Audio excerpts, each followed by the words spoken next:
Étienne, Vincent, vous êtes le directeur de Clear Management, un cabinet conseil. Pouvez-vous nous présenter ce cabinet conseil au départ à La Ferté, maintenant au Mans? Oui, alors Clear Management est effectivement un cabinet de conseil en logistique, logistique et supply chain management, dit-on souvent. Donc nous sommes une entreprise qui a été créée il y a maintenant quasiment 5 ans, en 2007, effectivement sur le Chéré. Et nous avons déménagé sur Le Mans depuis maintenant environ 3 mois. Cela correspondait à un besoin de développement de notre entreprise et en même temps une volonté de développement local et de devenir un acteur de référence régional et d'abord départemental. Cela nous a permis aussi d'accueillir de nouveaux collaborateurs qui ont rejoint le cabinet et dont la plupart d'entre eux sont manceaux. Plus de visibilité au Mans? Oui, plus de visibilité, plus de proximité surtout pour un certain nombre de nos clients ou prospects qui sont assez proches de l'agglomération mancelle ou en tous les cas même en Sarthe où le Mans a quand même une situation très centrale alors que finalement notre positionnement à Chéré était de ce point de vue-là quand même un petit peu moins pratique. Quels sont vos clients? Alors nous avons des clients en fait dans toute la France, cela vient de notre historique, bien entendu, même un petit peu à l'étranger. Nous avons des clients qui sont des chargeurs, c'est-à-dire des gens qui ont des produits à charger dans un mode de transport. Donc on va trouver des industriels et on va trouver des distributeurs. Donc ça c'est le cœur, je dirais, de notre métier d'abord. Mais aussi un troisième domaine qui est en fort développement, surtout depuis l'année dernière, ce sont des clients de service.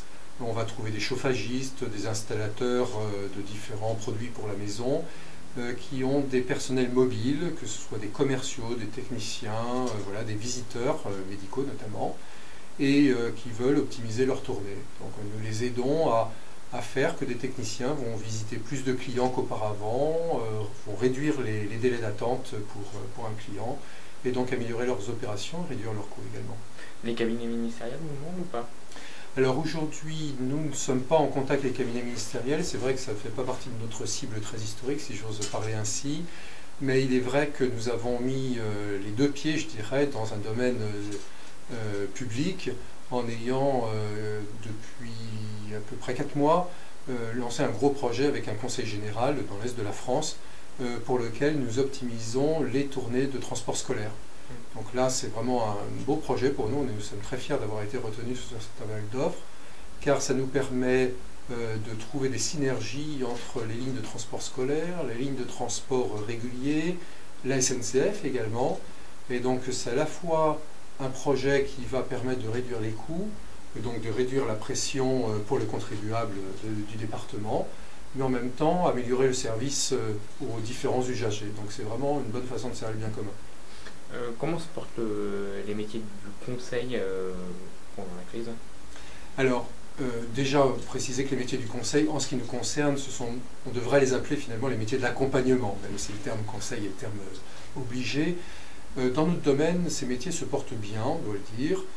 La crise s'est plutôt traduite par une évolution du type de mission qui était menée, avec peut-être moins de missions à retour sur investissement peut-être pas très très clair, avec des termes relativement longs, et peut-être un glissement vers des missions à plus court terme. Certains de nos clients connaissent nos capacités, nos compétences dans la réduction des stocks, qui se traduit à chaque fois par une amélioration aussi du niveau de service, même si cela semble paradoxal. Et donc des entreprises qui ont aujourd'hui des problèmes notamment d'accès aux prêts, d'accès aux prêts bancaires, qui ont des problèmes de liquidité, eh bien, trouvent très intéressante à court terme de diminuer leurs besoins de fonds de roulement à travers des actions logistiques.